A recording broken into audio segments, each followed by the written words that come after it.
Uno, aire. Bueno, estamos en un nuevo episodio de La Runfla. Como siempre, entrevistamos a diferentes personas del arco político. En esta oportunidad tenemos a Martín Weitrup con nosotros. Un fuerte aplauso. Gracias.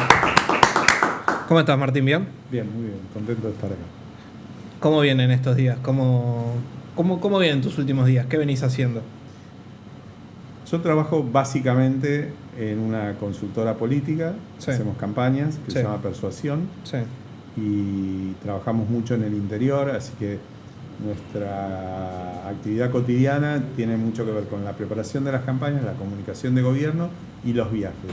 Y cuando no hago eso, que es tengo más tiempo libre en los años pares, que no hay elecciones Claro. como impares, Como- escribo. Es decir, en este año te dedicaste netamente a escribir. No netamente porque tengo que trabajar, pero tengo más tiempo para dedicarle a escribir. Claro. ¿Y cómo ves el proceso creativo de la escritura en ese sentido?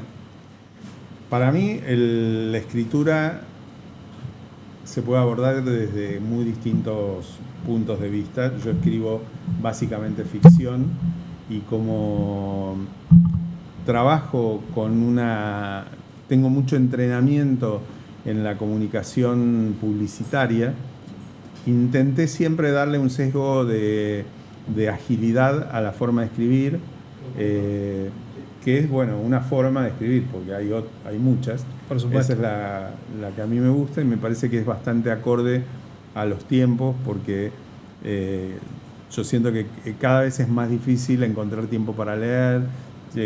Todos los lectores tenemos competencias muy fuertes de otras fuentes de entretenimiento o de información, como son las redes sociales o las plataformas de streaming, etc.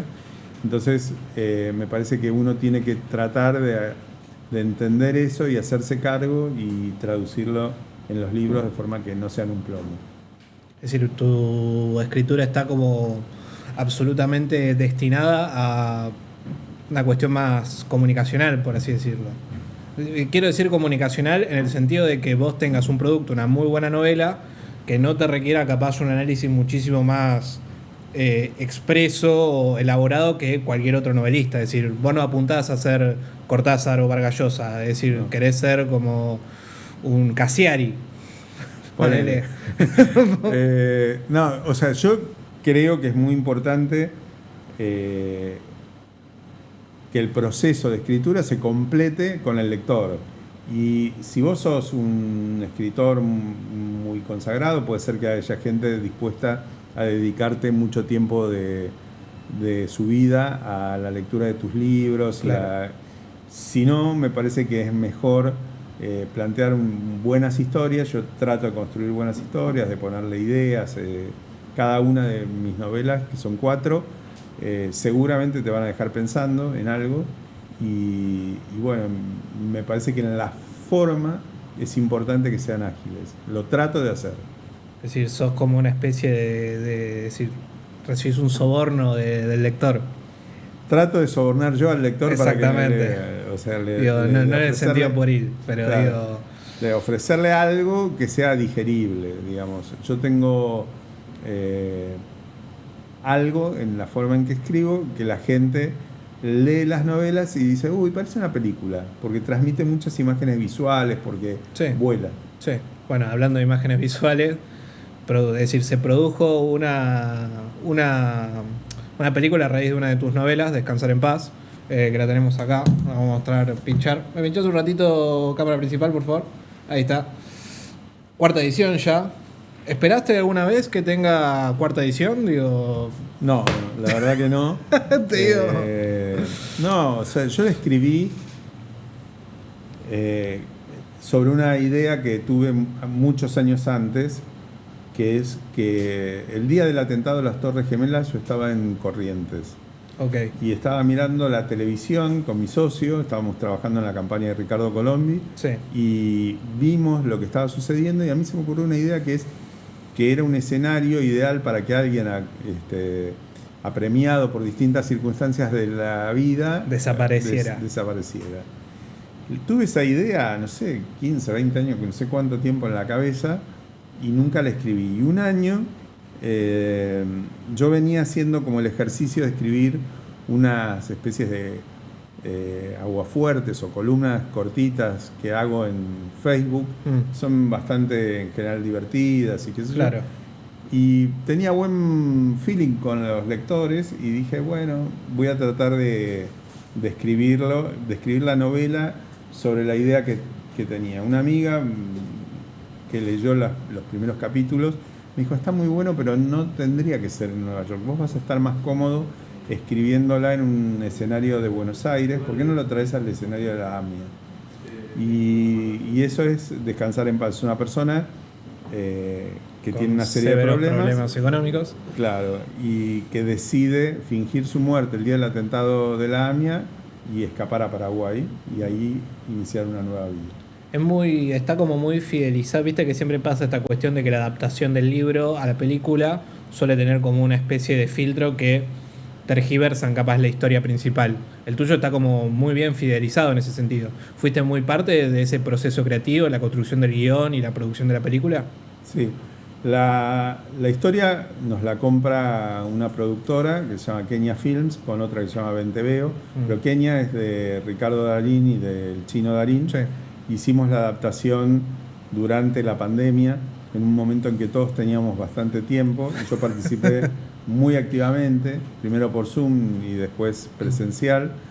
Y la verdad es que se respetó mucho la idea del libro y muchas cuestiones del libro y ellos aportaron cosas que están muy bien, que no están en la novela, están en la película y que están muy bien. Tuvimos una discrepancia sobre el final está cambiado. Sí, el final está cambiado y me decepcionó bastante, quiero reconocer. A mí me parece que el final de la novela es más interesante el final de la novela que el final de la película. Exactamente, pero bueno, viste, estas son... los libros son una producción individual. Claro. Prácticamente vos podés llegar a tener un editor, pero es un trabajo individual. Sí. Una película es todo lo contrario, es un proceso creativo de muchas personas, donde hay guionistas, productores, un director, actores, técnicos, y todos tienen algo para aportar y está bien que lo aporten y terminás negociando algunas cosas. Yo siento que reflejaron bien la historia y al final, bueno, es el final que eligieron. Yo me quería morir cuando vi el final. Pero incluso me acuerdo que lo miré con alguien y yo le decía, me dijo, ¿qué final de mierda? Y yo digo, el de la novela es muchísimo más interesante. Claro. Así que después leyó la novela y me dijo que le gustó. ¿Es tu primer novela? Fue la primera, sí. ¿Por qué se te dio de escribir? Obviamente que me lo explicaste en este sentido por estas crónicas que hacías en Facebook. Pero ¿cuándo fue que te levantaste y dijiste...? Porque uno no sé si escribe con el deseo de publicar. Capaz escribe por una cuestión de una cosa recreativa. La historia es entre trágica y divertida porque fue al final de un año muy intenso de trabajo con campañas políticas en el que murió mi papá. ¿Año?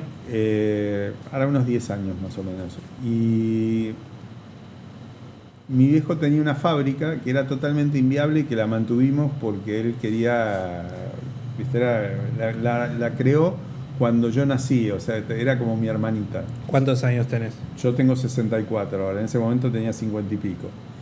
Y cuando mi papá murió, la cerré. Y el proceso de cerrar una fábrica es bastante engorroso, traumático, etc. Sí. Y al final de ese año yo decidí tomarme unas vacaciones largas. Dije, me merezco unas buenas vacaciones, trabajé mucho en las campañas, murió mi viejo, cerré la fábrica, etc. Y decidí que, ¿viste? Nosotros teníamos una casa en Uruguay, que nos íbamos a ir de vacaciones con mi mujer. Y después de unos días dije, che, nos vamos a matar acá. Porque, te embolaste. Claro. Mucho tiempo. Una semana, 2 semanas, después ya... ¿Qué hacemos? ¿De qué nos disfrazamos? Y esta amiga, que fue la que me sugirió que lo trajera al tema de la AMIA, también me había alentado a escribir. Me decía, ¿por qué no escribís? Yo le digo, yo escribo todos los días, publico esas columnas en Facebook casi a diario. Me dice, no, pero escribí algo en serio. Digo, no, pero yo las hago en serio. Y me dijo, no, una novela, vos tenés que escribir una novela. Y como yo tenía esa idea hacía mucho tiempo de... Hay algo ahí, dijiste. Claro, acá... me puse a escribirla Y yo tengo también una forma de escribir. Hay escritores que hacen como la planificación del libro. Dice, el capítulo 1 va a ser de esto, que vamos para acá, para allá, va a pasar esto, qué sé yo, y termina ahí. Yo no, yo empecé a escribirlo con una idea muy vaga, que era esta, de que el tipo se mandaba a mudar, y la fui llevando hasta que... Como que el libro se fue haciendo a sí mismo. Exactamente. Y los otros libros también medio los hice así, con una idea que actúa como disparador. Muy Cortázar eso. No sé, pero siempre tiene que haber algo que a mí me parezca que es interesante o divertido o que tiene algo como para que tirar del violín valga la pena. Interesante. Yo también escribo, estoy en un proyecto de un libro de cuentos. Mandrágora, ubicás la editorial. Sí. Sí, nada. Estoy también en esa y a un quilombo, está muy atrasado el proyecto, pero porque no se me cae una idea. Pero bueno.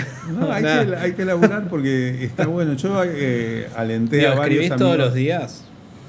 Y casi todos los días. Yo tengo 2 o 3 novelas sin publicar. Inéditas.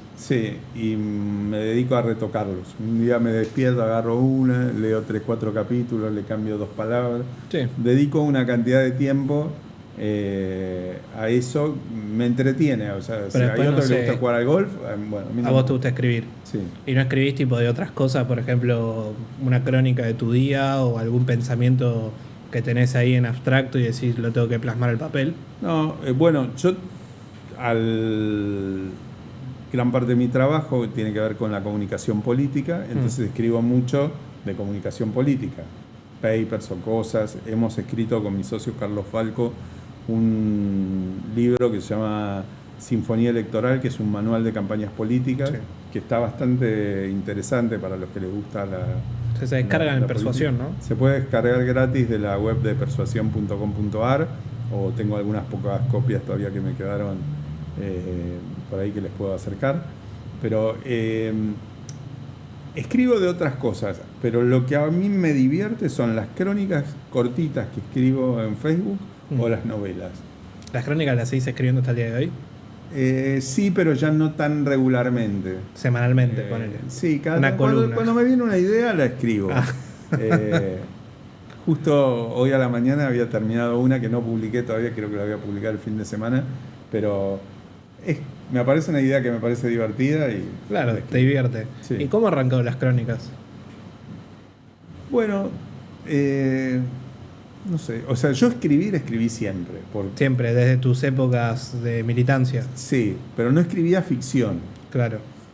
Estas crónicas no son exactamente ficción, están un poco ficcionadas, pero las arranqué como crónicas de la vida matrimonial, ¿no? Son muchas. Mi mujer, que está ficcionada ahí, no me mató, no sé cómo todavía.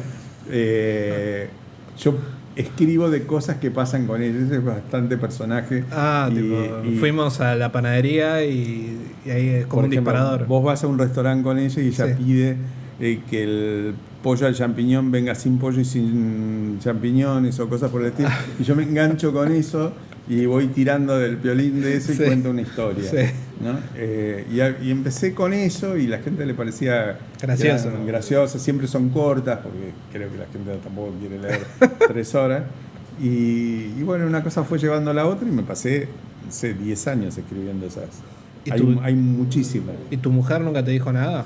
O sea, estás ventilando nuestra vida privada así, como los más conocidos. Se lo tomó con humor. Primero, ella no tenía Facebook, ni somos amigos en el Facebook. ¿Por qué no son amigos en Facebook? Porque si leía las crónicas me iba a matar. Bueno, entonces... ¿Pero era intencional o ella alguna vez te preguntó? No, a ella no le importaba, ella no usa mucho las redes sociales. Okay. Y sí somos amigos en Instagram, pero en Facebook, cuando vio lo que escribía, igual mi Facebook está abierto, si lo quiere mirar, lo mira. Pongo Martín Weitrup y aparecen las crónicas. Mezclado con otras cosas, qué sé yo, pero se lo tomó bien y la gente, la imagen que transmite, ella dice es una imagen que gusta, a la gente le cae mejor ella que yo. Claro. O sea, está escrito así. Exacto. Entonces, no quedas mal parada. ella no queda mal parada, yo quedo mal. No, por eso, vos le decís a ella, no quedás mal parado. No, totalmente. Es decir, te pone en un Olimpo. Sí, la trato de hacer quedar bien con humor, ¿no? ¿Hace mucho estás en pareja? Sí, desde que nací, creo. No sé, hace 1000 años tenemos hijos de 30 y pico. Así que... Ah, claro. Hablando de comunicación política, me interesa saber cómo te metiste en eso, pero también un poco yendo más atrás a los inicios de tu militancia. Vos militaste en el radicalismo. Sí. ¿En qué año te sumaste a militar? En el 83. O sea, yo empecé a trabajar en la comisión reorganizadora del Centro de Estudiantes de Arquitectura en el 82. No había franja en ese momento, o estaba recién arrancando. Después me metí en la franja y milité en la universidad. Desde la franja fui presidente del Centro de Estudiantes de Arquitectura y de la FUBA. Y estuve muy vinculado desde ese lugar. En esa época Facundito Suárez Lastra fue el intendente más joven que tuvo la ciudad de Buenos Aires. 87. Sí, exactamente. Y tomó 3 o 4 jóvenes de la franja que le parecía que teníamos algún valor y nos llevó a trabajar con él. Y yo critiqué la comunicación de la ciudad de Buenos Aires, me parecía muy malo lo que estaban haciendo. Y sin tener ninguna experiencia, yo soy arquitecto. Por eso digo, ¿por qué la comunicación? Porque vi lo que estaban haciendo y dije, che, esto es muy malo. Y me dijo, bueno, hacete cargo y arreglalo. ¿Y vos sentías que la franja morada de FADU tenían un cierto sesgo así de creatividad en base a la comunicación? Nosotros, todo es, si vos lo ves, es un poco absurdo, pero como los estudiantes de arquitectura dibujábamos mejor que los de filosofía, hacíamos todas las banderas, todos los folletos, todo lo que se hacía de comunicación se hacía desde la franja de arquitectura. Es decir, ustedes alimentaban de contenido gráfico a todas las franjas. A todas las franjas. De ahí hacer la comunicación de una ciudad tan compleja como Buenos Aires, hay un abismo. Sí, por Pero supuesto. bueno, nos lo propuso, nos animamos con quienes todavía hoy mi socio, Carlos Falco. ¿Militaron juntos? Sí. Y otro amigo más que se llama Ángel Gonzalo, que ya no está en nuestro equipo, pero nos hicimos cargo, hicimos muchas cosas. Fue como una especie de beca para nosotros porque teníamos la posibilidad de hacer de todo. O sea, spot de televisión, jingle de radio, lo que fuera. ¿Hacían jingles? Sí. Contrataron, nos hizo muchos jingles Oscar Mediavilla, el marido de Patricia Sosa. Contratábamos gente grosa. Cuando tenés una estructura como... Pero en ese momento era como gente del under. Eran rockeros conocidos. Tipo Cemento. Era público de Cemento. Sí, no tanto. pero sí, eran gente talentosa, que no eran hiperconsagrados. Claro. Y bueno, para nosotros fue como una gran escuela donde pudimos hacer un montón de cosas. Y cuando ganó Menem y nos tuvimos que ir del gobierno de la ciudad, con Carlos y con Ángel decidimos armar Persuasión y empezamos a trabajar al principio mucho más en comunicación comercial que política. Por ejemplo, hicimos muchos años la comunicación de Patio Bullrich, 5 años, 20 años la comunicación de Metrovías, que es la empresa de subte, empresas petroquímicas como Dow, o muchas. Claro. Pero, digamos, lo que nosotros sentíamos que teníamos un diferencial positivo era en comunicación política porque conocíamos, porque nos gustaba, porque teníamos contactos, etcétera. Y a medida que pudimos, la fuimos llevando hacia ahí a Persuasión y terminamos trabajando en lo que hacemos ahora, que es campañas políticas o gubernamentales. ¿Por qué el radicalismo? Y en ese momento era Alfonsín, ¿no? O sea, Alfonsín era un imán que nos seducía a todos. ¿Venías de familia radical igual? Mi viejo era radical, no era un super militante, pero era un amigo de Alfonsín. Entonces, la verdad que se hizo fácil hacerse alfonsinista y después radical. Claro. Pero era medio así. ¿Y vos te sumaste en la franja morada de FADU o antes tuviste una experiencia así de militancia? Digo, en el secundario o en algún lugar. No, Yo he entendido que vos te echaron de la Avellaneda, ¿no? Me echaron de la Avellaneda en el 76. ¿Por qué te echaron? Porque en el 73 la escuela se había politizado mucho.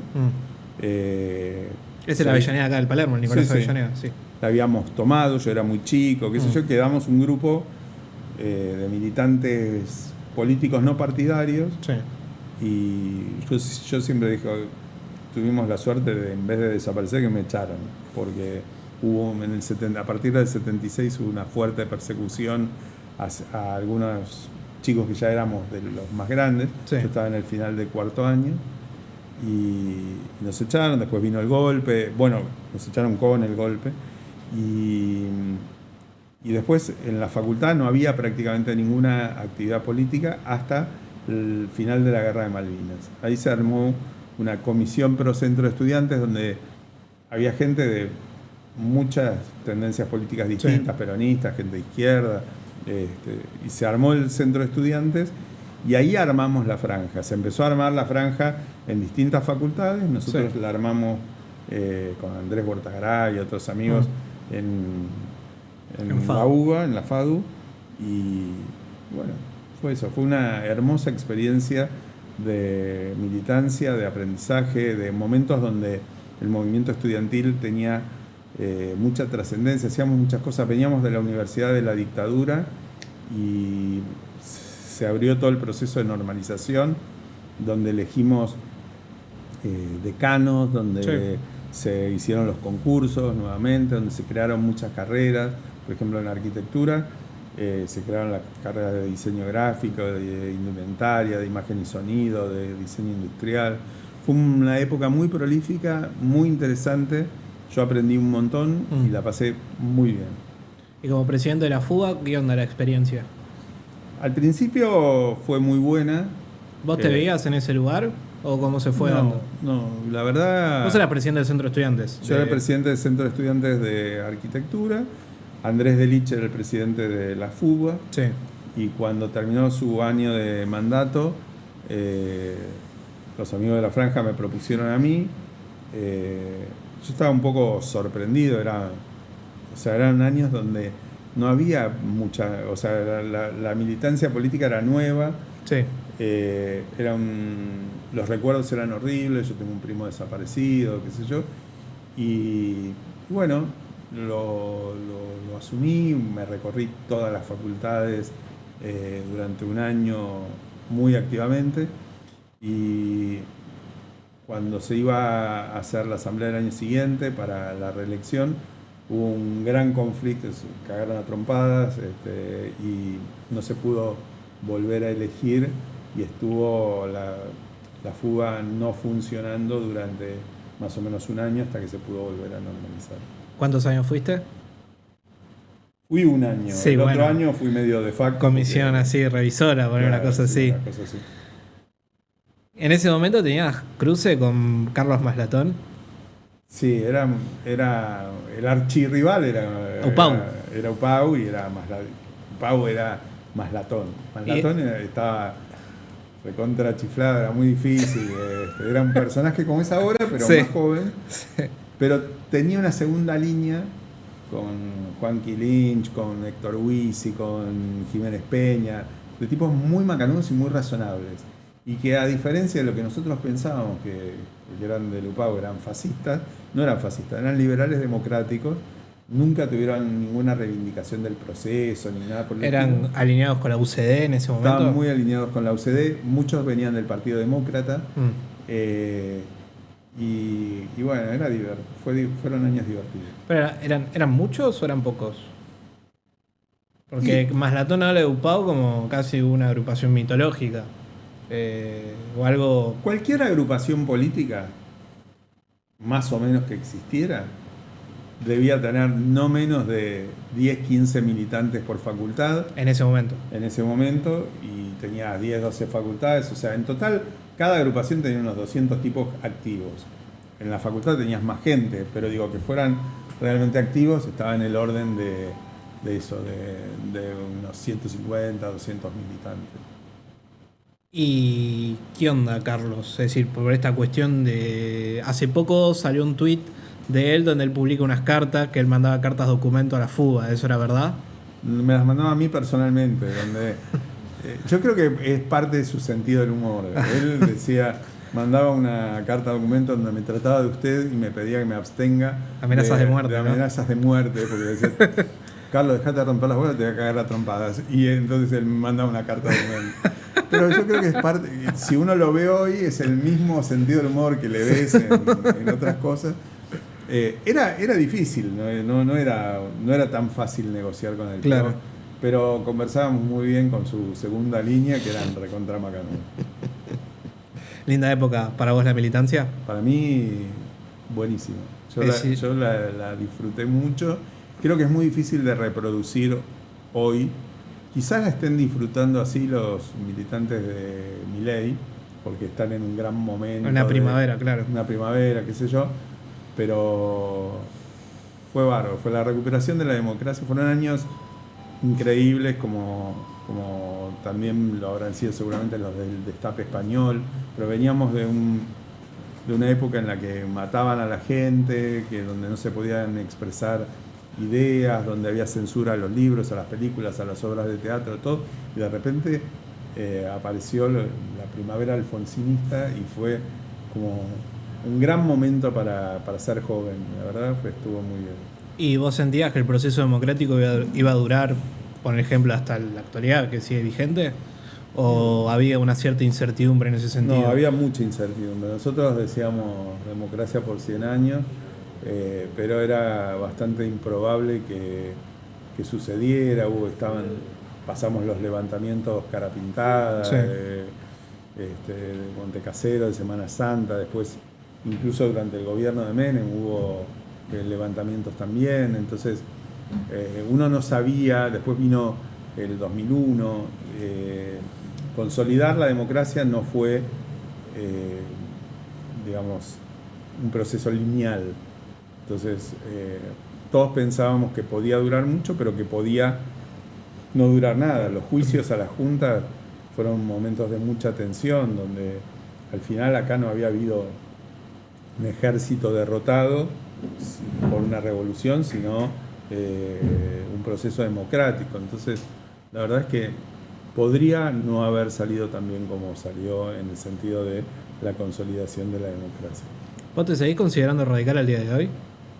Yo me considero radical, considero que el radicalismo ya no es tan radical, pero yo sí. Es decir, sos igual de radical que en el 83. Vos sos radical alfonsinista, supongo, ¿no? Sí, sí. Yo me considero hoy, es más fácil contarle a otro que soy alfonsinista que sos radical, bueno, por supuesto. ¿Pero por qué? Porque la gente escucha radical y piensa en cualquier cosa, en De Loredo, en Ernesto Sanz, sí. O sea, hay de todo. Yo me considero un radical alfonsinista. Y cada tanto digo, me voy a desafiliar, me voy a ir a la mierda, porque no coincido con las cosas que dice el partido. Y después digo, no, yo no me tengo que ir, tienen que ir ellos. O sea, y bueno, ahí ando. ¿Y en comunicación política en qué campañas andás? Vos tenés mucha relación con Corrientes, con el radicalismo de Corrientes. Tengo mucha relación con Corrientes, pero no solo con Corrientes. Por ejemplo, hemos hecho las campañas del gobernador Gustavo Melella, que es del Frente de Todos en Tierra del Fuego, sí. Con quien me llevo bárbaro. Es un gran gobernador, es un tipo súper macanudo. Hemos hecho muchas campañas, hemos trabajado mucho con Alfonsín. Hicimos la campaña de senador y la de la reforma constitucional. A mí me contaron una anécdota que dice que cuando ustedes estaban haciendo los afiches del lanzamiento del Modeso, Alfonsín usaba gomina. Y dicen que vos, no sé si vos o Falco le habían propuesto hacerse un corte así, viste, medio raya, al costado. Y que él dijo en ese momento que le había gustado mucho y que empezaba a usarlo, pero que al día siguiente ya había vuelto a usar la gomina. Sí, es bastante así. Él era... ¿Era coqueto? Sí, yo creo que él era coqueto. ¿Cómo terminaste igual? Es decir, ¿fue el primer contacto que tuviste con él en el desarrollo de una campaña? ¿O Yo antes lo había conocía, habido...? conocí a Alfonsín en mi casa porque era amigo de mi papá. Bueno, y sí, claro. Lo he visto en mi casa algunas veces, Mm. pero no conversé mucho. Sí. Y éramos prácticamente, teníamos dos virtudes. Éramos casi los únicos radicales que hacían comunicación política Mm. y no le cobrábamos al radicalismo. Entonces nos convertimos en un atractivo Sí, sí. para hacer campañas. Nos pidieron que le diéramos una mano a Alfonsín y dijimos sí, obviamente. Y ¿Modesto año 93, 94? me mataste, no sé, me tengo que fijar en mi página web. Pero Oh. sí, por ahí fue. Sí. Y fuimos a producir unas fotos al estudio de Silvio Fabricante. Él tenía un maquillador peinador. Y la idea de sacarle- Alfonsín tenía un maquillador y peinador. No, el fotógrafo, Silvio Ah. Fabricante. Ok. Y el fotógrafo dijo, doctor, lo voy a peinar sin gomina, y lo peinó. Y a Alfonsín había venido, si ven La gomina foto, para mi generación es como una especie de cera de para gel. pelo, de gel, que Sí, te lo tirabas para te atrás. Lo tirabas, te quedaba pelo duro, mojado. Sí. ¿Viste? Que te quedaban como las mechas así medio atrás. Claro, bueno, Sí. él, como tenía el pelo más corto, no le quedaban las mechas, pero... y él había venido muy canchero a hacer la foto. Tenía una camisa de jean, la pueden ver, Sí, si sí, entran está a mi página web, el pueden ver. afiche. Y un saco y qué sé yo. Y le gustó el look Del peinado. del peinado, que era peinado no achatado. Sí. Y dijo, "Ah, bueno, voy a empezar a usarlo así porque me gustó, está bueno, qué sé yo". Y unos pocos días después le llevamos las fotos para que él las viera y eligiera. Y estaba peinado a la gomina, todo. Y digo, doctor, y no iba... Sí, sabes que no, me parece que no. Y quedaron esas fotos que la verdad dan una imagen de Alfonsín bastante distinta. No, de la fachera. que- Fachera. Sí, incluso. está fachera. Pero creo que es tipo un fondo así medio verdoso, Sí. con Colén la camisa y él Sí. como así medio sonriendo, y creo que el lanzamiento del Modés, una cosa así. Sí, y esas fotos que hizo Silvio son para el lanzamiento del Modelo, y después hicimos con otra fotógrafa que también es muy buena, que se llama Andy Cherniaski, unas fotos que a mí también me gustan mucho, de un afiche que es mi preferido, que ahí está la mitad de la cara de Alfonsín, Candidatura de senador. candidatura a senador, que dice: la mitad lo quiere, todos lo respetan. Y está la mitad de la cara, Sí, de la sí. mitad los quiere, ¿no? Y se la llevamos un día, cuando armamos el borrador del afiche, al departamento de Santa Fe, donde él atendía, y lo vio y dice: un poco exagerado, la mitad no me quiere y no todos me respetan. Pero dice: pero está bueno, está bueno. Y lo eligió y fue el Fue afiche. muy buen eslogan. ¿A Sí. quién se le ocurrió? Creo que a mí, pero podría ser mi socio también. Él, en general, yo redactaba más y Carlos hacía el diseño gráfico y Sí. se le ocurrió la idea de partir la cara. ¿Y cómo se construye un eslogan? Bueno, lo más importante para mí es tener claro una idea que quieras transmitir. Después es síntesis y es entrenamiento para decir algo de una forma atractiva, porque el eslogan tiene que tener pregnancia, es decir, tiene que ser recordable, porque si no, no tiene sentido. Y gran parte de la pregnancia también se da por la repetición, porque vos lo usás mucho y al final se termina instalando. Pero ayuda mucho a arrancar de una buena idea y escrita de una forma atractiva, sintética y atractiva. ¿Ese para vos fue tu mejor eslogan? Fue mi mejor afiche, o sea, nuestro mejor afiche, porque la conjunción, porque el afiche funciona muy bien cuando la imagen y lo que dice Son consustanciales. Claro, exactamente, van en sincro y andan bien. Entonces ese era un muy buen eslogan con una muy buena foto. También hay otro que nos fue muy bien, que fue nuestra primera campaña de gobernador de Corrientes, que el eslogan era aire fresco, de una provincia donde siempre hace calor y donde había mucha pudredumbre política, y el eslogan... Pocho Romero en esa época. íbamos contra Tato Okay. Romero. Pero digo, era una... Veníamos de la intervención después del mal gobierno de Tato. ¿Cómo se llamaba el partido? ¿El Demócrata Cristiano era? Sí. El de... No, No. el de... ¿El de Romero Félix cuál era? Los Romero Félix primero era el Pacto Autonomista Liberal, que Ahí era está, eso. una conjunción del Partido Autonomista con el Partido Liberal, Sí. y después Tato se abre y arma el PAN, o el Partido Nuevo, Sí. y hubo una serie de Sí, problemas. la intervención en el 2000 o en el 99. Sí, y que Mestre fue el primer interventor, y después ahí se hace la elección y Ricardo Colombi fue el candidato, y, Sí. y bueno, hicimos ese eslogan, funcionó muy Era bien. frente de todos, ¿no? Era frente de todos, sí. No pediste. Va, igual el nombre del frente supongo que vos no lo manejaste. No, en algunos frentes sí, en ese no. Ya había habido un frente de todos radical en el Chaco, pero bueno, sí, quedó ahí. ¿Y qué te iba a decir?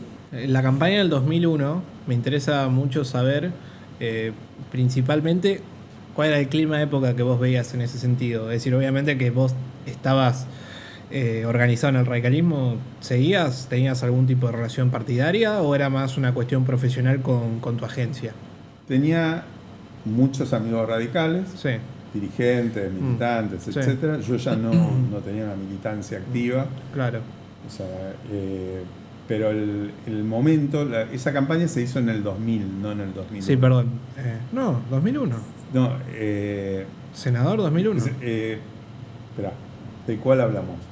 La de Alfonsín senador. Ah, no, ok. No la de Colombi. No la de Colombi. Te hablo la del eslogan de Ah, la mitad lo quiere, era todos lo respetan. Era un momento muy difícil. Alfonsín fue revalorizado por la sociedad con el paso de los años, Sí, pero en ese momento todavía su imagen no era la mejor. O sea, había mucha gente muy crítica por el final del gobierno, con la hiperinflación, etcétera. Entonces no era fácil hacer campaña en ese momento para Alfonsín, y tampoco era fácil, pues prácticamente no teníamos recursos económicos. O sea, fue una campaña ¿en serio muy austera. no había recursos? No, porque era un momento en el que Digo, no para poner en existían los contexto. espacios cedidos a los partidos políticos. Eso lo inventó el kirchnerismo, Claro. que fue un Sí. gran invento para mí, porque de alguna forma pone competitivos a partidos más grandes con partidos más chicos. Y la recaudación de fondos de un partido como el radicalismo, que estaba muy desprestigiado, etcétera, no era sencilla, y competíamos contra el menemismo, que estaba en su mejor momento. Porque Osvaldo.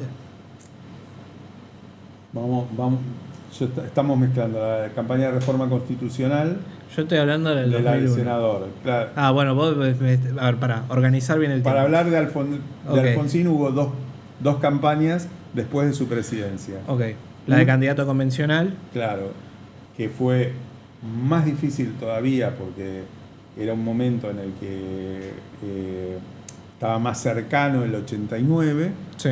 y después la campaña de candidato a senador. Pero en ambas todavía la imagen de Alfonsín no es la que hoy tenemos o la que tuvo cuando él falleció. Y en el 2001, me interesa mucho lo del 2001. Los recursos también de campaña eran pocos. Digo, un radicalismo que era gobierno, obviamente con muchísimas dificultades políticas, y el contexto económico supongo que en ese sentido condicionaba la política y el tratamiento de la campaña. ¿Ustedes sintieron libertad a la hora de plantear la campaña o también era un poco difícil? Perdido, si bien estabas construyendo el eslogan de una gran figura como era Raúl Alfonsín, era el candidato a senador por parte de un gobierno que estaba lamentablemente bastante desprestigiado, bastante apabullado, con muchísimas crisis internas. Pero bueno, Raúl en gran medida era un tipo que tenía muchísimas críticas al gobierno, no se medía en sus declaraciones, él estaba bastante cuestionado con el tema del modelo económico y cómo se estaba llevando a cabo todo eso. Mi pregunta es, en ese sentido, ¿cómo viviste vos esa campaña? Fue una campaña de medios súper limitados. O sea, no pudimos disponer de recursos. Vos imagínate, hoy las campañas pasan en gran medida por las redes sociales. En ese momento era radio y televisión, eso era lo que había que hacer. Y el afiche que ganaba la calle y mostraba presencia en la vía pública. Pero la verdad es que teníamos pocos recursos para ir a los medios e incluso hasta para producir en un nivel de buena calidad y competitivo. Y esa campaña fue una campaña prácticamente de radio y afiches, casi no hubo televisión. Era spot, sí, era spot. Yo tengo un recuerdo de un tengo el recuerdo, digo. Yo soy del 98, pero digo, en YouTube hay algún que otro. Hay muy poco material de esa campaña, pero en YouTube hay algún que otro spot de Alfonsín votando, porque en ese momento se hablaba del voto bronca, ya supongo que las encuestas lo reflejaban. Es decir, eso fue una idea que se les ocurrió a ustedes, esa famosa de que Alfonsín entrando a un cuarto oscuro, rompiendo los afiches, digo, rompiendo las boletas y metiendo el sobre. Sí, esa no fue nuestra, ese spot en particular no fue nuestro, porque una de las cosas que pasaba en el radicalismo, que nosotros hemos tratado de erradicar, pero no siempre con éxito, es que había más de uno que hacía la campaña. Y las campañas, ustedes no eran los únicos. En general, no. Por ejemplo, la de la reforma constitucional la hicimos con Jorge Yuyein. Sí. Que Jorge fue un tipo muy creativo y sí. muy bien, con quien nos llevamos bien y terminamos haciéndolo de forma bastante coordinada. Pero eso no siempre sucedía y hay muchas campañas en las que todo era bastante anárquico, como bien de radicales. Sí. Y incluso hoy a veces pasa en algunas provincias. Nosotros ya no trabajamos en lugares donde no tengamos exclusividad. No te digo exclusividad porque hoy se trabaja muy en equipo, pero una coordinación, una cosa de que yo no salgo con un eslogan y vos salís con otro, yo pinto de azul y vos pintás de verde. No se puede hacer campaña así. Y en los años inmediatamente posteriores al final del gobierno de Alfonsín, y yo te diría por unos cuantos años más, las campañas eran muy anárquicas. Yo di una mano, pero sin mayor responsabilidad, en la campaña de Masachesi, y era un quilombo, y nosotros hicimos la campaña de Moró, la famosa campaña del 2%. ¿A la del 2003? Sí, y eran todas campañas muy austeras y muy enquilombadas. Pero eso es algo que decís que era, ¿cómo te puedo decir? ¿Algo exclusivo del radicalismo o era que todos los partidos políticos en ese sentido estaban todavía ajustando? Los partidos estaban ajustando, pero es un poco pues supongo que propio nuestro. O sea, la comunicación política era vanguardia en ese sentido. Pero vos ves hoy, y el radicalismo tiene 2 bloques de diputados, o sea, siempre fuimos un partido enquilombado. Entonces, eso después se refleja en la campaña, de que este es el que trajo, tal tipo trajo este equipo de comunicación, el otro trajo el otro, y cada uno hace lo que puede para tratar de ayudar, porque yo creo que siempre ha habido voluntad de que nos fuera bien, pero no siempre se hacían las cosas como para que nos fuera bien. ¿Cuál fue la campaña más enquilombada que vos te sentiste como incómodo y a nada de mandar toda la mierda? Si se puede decir. Sí, no sé. Sí. No, o sea, una campaña que fue un quilombo es la de Masachesi, donde nosotros teníamos, por suerte, un rol muy secundario. ¿Cuál era tu rol? Nosotros al principio arrancamos haciendo materiales de comunicación dirigidos a los jóvenes, solo el segmento joven. ¿El famoso, el de la Ferrari o...? Hicimos un spot de la Ferrari, sí. No me acuerdo si es de esa campaña, pero sí es uno que era una Ferrari que decía cierre cerrado y que terminaba con un Juventud Radical, creo. Sí, ese es nuestro. Pero también hubo, o sea, nos dirigíamos a ese segmento. Sí. Hasta que un día nos llamaron Jaloslaski y Alfonsín, a mi socio y a mí. Nos dicen, che, la campaña no va para ningún lado, pero tenemos un problema. ¿Qué problema? El main sponsor de la campaña eligió al publicista. Entonces lo que nosotros le pedimos... ¿Qué es main sponsor? El que ponía la plata. Guita, había elegido un publicista. Entonces dice, ¿ustedes pueden pensar una campaña alternativa? Sí, podemos pensar. Pero se la tienen que vender al publicista, que él diga que es de ellos, y la vamos metiendo. ¿Esto en plena campaña? En plena campaña. Entonces, con todo el cariño que le teníamos, imagínate, a Alfonsín y Sí, a Carlos Lasky. por supuesto. Miren, eso no va a andar. Es decir, estaban rosqueando una campaña dentro de la campaña. Una campaña dentro de la campaña, porque la campaña no les gustaba, pero si se caía el publicista, se caía el sponsor. Estaba haciendo la interna al publicista. Entonces, hicimos la campaña, se la llevamos, a ellos les gustó. Sí. Y, bueno, vayan a vendérsela al publicista. Que le estoy haciendo el favor de no nombrarlo. Ah, Y- está vigente al día de hoy. Sí. Y entonces fuimos, claro, el tipo se indignó, dijo, pero el tipo era capo, o sea, un tipo de mucho peso. Dice, ¿cómo voy a hacer esto? ¿Esto que me traen ustedes? ¿Quiénes son ustedes? Y qué sé yo. Echá la mierda. Mal, ¿no? Entonces volvimos al Comité Nacional, Sí. donde nos estaban esperando Alfonsín y Jaroslavski. Sí. Entonces, entramos a esa sala de reuniones que está al lado de la presidencia. Sí. Y muchachos, ¿cómo le fue? No, mano, se echó a la mierda. Y Alfonsín lo mira a Chachi y le dice, yo te dije que eso no iba a andar. Y bueno, terminó así, viste, que bueno, siguieron con lo que proponía el tipo, porque si no, no había campaña. Pues mejor una que no les gustaba mucho que ninguna campaña. Fue una campaña de mierda, igual un candidato Sí. de mierda. Sí. Pero no. ¿Cuánto sacó? 13, 14 puntos el Sí, radicalismo. pero- Hoy es un éxito, pero en ese momento Pero no supongo solo que era la peor. es un éxito, sino que ahí hubo como 3 candidatos que eran radicales. Entonces, si vos sumás todo, lo que sacaron los distintos candidatos que más o menos representaban el mismo espectro político que nosotros, si nos hubiésemos juntado... ¿Cuáles para vos eran los otros candidatos radicales? Pues la otra fórmula era Bordón Chacho Álvarez. Bueno, que terminamos juntos En alianza. En la alianza, y no me acuerdo quién más, pero si vos sumabas los votos que después se terminaban sumando, hubiésemos hecho una campaña muy competitiva. Y en ese momento creo que era la peor campaña del radicalismo hasta ese momento. El 14 puntos, la peor performance. Sí, seguramente. Después logramos superarnos con la de Morón.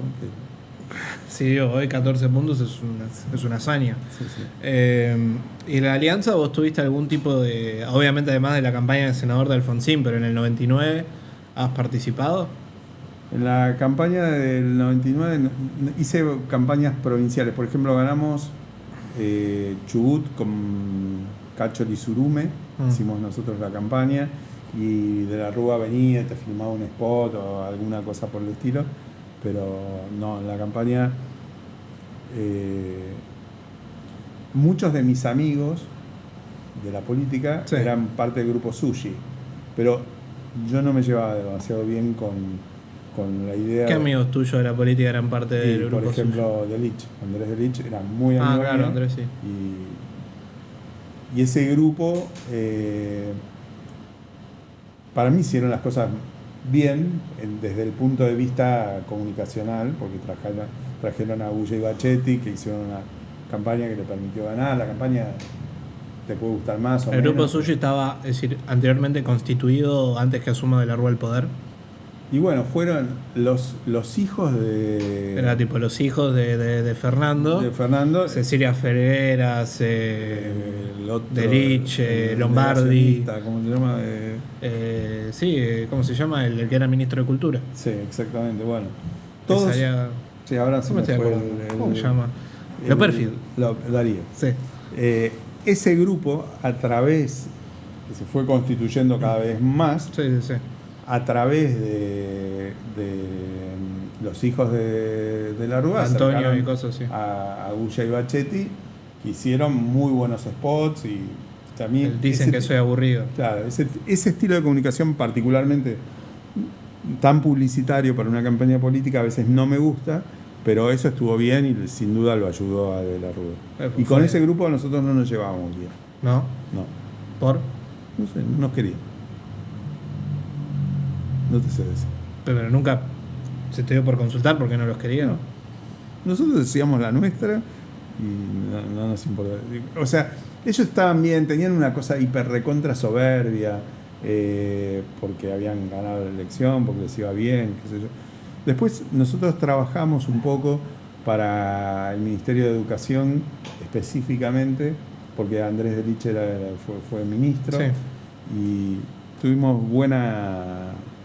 Con Andrés siempre nos hemos llevado bien, pero con todo el grupo no. Es decir, Cecilia, por ejemplo, la campaña de la ciudad Ibarra Felgueras, nada. Nada. Nada. No. Interesante. ¿Y cómo viste vos la caída del gobierno de la Rúa? No sé qué Primero, estabas haciendo vos de tu vida en ese momento. Estaba. Bueno, una de las cosas que pasó es que nosotros hicimos la campaña de Colombia en Corrientes, que asume un 10 de diciembre, el 20 de diciembre cae de la Rúa. Claro. Entonces, un gobernador que llegaba con el respaldo del gobierno nacional quedó huérfano en una provincia que estaba fundida. Entonces, eso fue una cosa como de sentir que era qué mala leche que tuvimos, porque una vez que ganamos una provincia, quedamos en banda. Y bueno, la remó y fue un buen gobernador para ese momento. Pero bueno, digamos, yo lo viví todo con mucha tristeza. A mí, de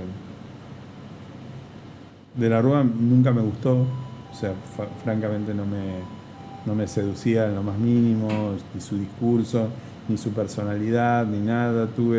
Hicimos algunos trabajos para el gobierno de la ciudad cuando él era jefe de gobierno y tuvimos algunas reuniones, pero no teníamos química, nos era muy difícil trabajar con él y a mí me daba pena por el radicalismo. Me parecía que el radicalismo venía de la experiencia de la hiperinflación con que había terminado el gobierno de Alfonsín y después caía el gobierno de la Rúa y yo dije, bueno, este es el fin. ¿Y para vos fue el fin? No, porque seguimos existiendo, manejamos muchas provincias, tenemos sí, pero muchos digo, gobernadores. con cierta lógica de ambición de poder y de construcción. Para mí eso va a depender mucho del surgimiento del liderazgo. Yo creo que hoy no es tan importante la marca partidaria, que no digo que no tenga importancia, pero no es lo fundamental, sino la aparición de líderes que tengan ideas y carisma y que sean capaces de resultar seductores, ¿no? Entonces me parece que si el día de mañana aparece un candidato del radicalismo que funcione, Potable, pues, sí. puede funcionar. ¿Para vos hay algún que otro candidato? ¿Encuestas vos solés revisar? Sí, yo recibo muchas encuestas. Bueno, primero me parece que los que tienen mayor potencialidad son los gobernadores. O sea, a mí me parecía que Gustavo Valdés, a quien conozco muy bien, porque le hice 2 campañas y trabajo mucho, es muy buen gobernador, un tipo preparado, simpático, fachero, todo. El caso Loan le produjo un daño importante de algo que realmente creo que sin absolutamente nada que ver con la gestión de gobierno, pero él es un candidato muy interesante. Y Puyaro me parece que también puede ser un candidato interesante. Después habrá que ver, siempre va a surgir alguno, es cuestión, yo creo que va a venir seguramente principalmente del lado de los gobernadores porque tienen territorio, experiencia de gobierno, recursos. Me parece que hay que mirar por el lado de los gobernadores. Es decir, hay que mirar más el interior y no tanto ciudad y provincia de Buenos Aires. Y si vos te fijás, muchos de los presidentes electos han sido del interior, como Néstor o Carlitos, así que, ¿por qué no? Bueno, sí, pero viste el radicalismo casi siempre... El radicalismo se nutre más de Córdoba a Buenos Aires, capital. Sí, de las grandes aglomeraciones. Claro. Bueno, cerrando la entrevista, te quiero hacer una consulta. ¿Hoy en día solamente estás trabajando en Corrientes o estás en Tierra del Fuego también? Ahí en Tierra del Fuego. ¿Y has manejado alguna que otra campaña el año pasado? Colaboramos en la campaña de Esdero, en el Chaco, sí, que tenía su propio equipo. Nosotros no hicimos la campaña, pero ayudamos en esa campaña. Y muchas veces hacemos campañas también de intendentes y trabajé en la de Tierra del Fuego y en la de Corrientes. Genial. ¿Y cómo ves el tema de... Vos obviamente que transitaste etapas principalmente no solamente de la evolución de la política argentina, sino también de la evolución de la comunicación. Obviamente que no es lo mismo hacer una campaña en el año 1994 que hoy en día. ¿Cómo ves esa coordinación, principalmente en base a la cuestión de los aparatos y de la comunicación? Porque, qué sé yo, Milei, no sé quién le habrá manejado la campaña. ¿Vos conocés quién le manejó la campaña? Digamos, el fuerte de la campaña de Milei ha sido el manejo de las redes y son esas. En ese sentido, esa parece como una cuestión casi de no hay que una coordinación de atrás, o supongo que sí la debe haber, creo que la están haciendo muy bien, pero es esta cuestión, como te puedo decir, de actores que individualmente interactúan y en gran medida construyen discurso a partir de las redes sociales. ¿Cómo ves eso en el tema del manejo y la construcción de la comunicación política? ¿Sentís que las redes sociales tienen muchísimo más relevancia que el territorio? Sin duda, hoy las redes tienen una importancia fundamental, pero en la campaña de Milei no hubo redes huecas, hubo dos ideas de campaña que son fuertísimas. Una era la de la dolarización y la otra era la de la casta. Yo tengo un amigo encuestador muy famoso que decía, si Milei llega a decir durante toda la campaña, casta, casta, casta, y se gana la elección. Su secreto tiene que estar en que no diga otra cosa, pero entre dolarización y casta tiene una campaña política. Y eso lo han sabido amplificar muy bien en medios tradicionales, porque Milei puede decir lo que quiera, pero se cansó de ir a la televisión tradicional, y en redes sociales. Y hoy tienen una cierta cosa de coordinación mucho más fascista, a partir de Santiago Caputo y los equipos, pero la verdad es que ellos trabajan coordinadamente, no es que no trabajen coordinadamente, que cada uno hace lo que se le da la gana. Si hoy tenés que... Si se te acerca un candidato y te dice, dentro de factores fundamentales que tengo, es decir, ¿qué es lo que no me puede faltar para la construcción de mi campaña política de cara al próximo año? Una idea. Lo que tiene que tener es una idea que resulte atractiva. La mejor campaña es cuando vos tenés una idea fuerte que coincide con lo que la sociedad está pidiendo en ese momento. Y es muy fácil de ver. Si vos pensás en el 83, la gente quería democracia y derechos humanos. Y Alfonsín era eso, entonces coincidía lo que él quería, lo que él proponía, con lo que quería la sociedad. En el 89, Menem vino con salariazo y revolución productiva que tenían que ver con crecimiento económico, con distribución del salario, etcétera. Propuso eso y eso era lo que la gente esperaba. Y Milei dice, va contra la casta, que es una cosa bastante razonable hoy en día porque la política ha tenido muchos logros en estos 40 años de democracia, pero no ha logrado mejorar el nivel de calidad de vida. Es más, cada año tenemos más niveles de pobreza. Sí. Y el tema del dólar, que en contextos de mucha inflación la gente tenía miedo de no poder comer, etcétera, y él vino con esas ideas. Entonces, cuando vos encontrás la pertenencia de ciertas ideas con el pensamiento de lo que espera la gente, una compatibilidad entre oferta y demanda, por así decirlo. Sí, totalmente. Ahí las campañas funcionan. ¿Tengo una última consulta? ¿Solés elegir a quienes le armás las campañas? ¿Sos selectivo? Nosotros tenemos una especie de norma interna. No le haríamos la campaña a quien no votaríamos. Okay. Nos parece que esa es una regla. No podés ser tan hijo de puta de encajarle a otro lo que vos no querrías para vos. Listo. Ese es el límite. Okay. Después puede ser radical, puede ser peronista, puede ser cualquier persona en un espectro democrático, progresista. Pero te tiene que convencer. Tiene que ser alguien que nosotros sintamos que está bien votarlo. Okay. Sí, que es buen tipo, que está preparado, que tiene buenas ideas, etcétera. Yo rechacé pocas campañas, pero algunas hemos rechazado de gente que decimos, nos miramos con Carlos y decimos, de este no lo votaríamos. ¿Qué campaña has rechazado? ¿Una importante que te recuerdes? Mira, una campaña que rechazamos es de un tipo que fue gobernador del Proceso en Salta. Es un capitán, no me acuerdo ahora cómo se llama, pero que ya en periodo democrático... ¿Pati? No, Pati es de acá, de la provincia de Buenos Aires. No me acuerdo ahora cómo se llama, pero un tipo que fue bastante conocido. que nos vinieron a ofrecer esa campaña y dijimos, nosotros para un general, capitán, coronel, no sé qué, del proceso no trabajamos. Y bueno, esa por ejemplo, la rechazamos. Bueno, Martín, ¿la pasaste bien? Súper bien, muy bien, me gusta. Te agradezco muchísimo por haber pasado. La verdad que me quedo con anécdotas muy importantes. Y bueno, esperamos que me hagas la gauchada para que venga Maslatón. Pero yo le escribo, le digo a Maslatón, ningún problema. No sé si me va a dar bola, pero yo pedirle le voy a pedir. Muchísimas gracias, Martín. Suerte.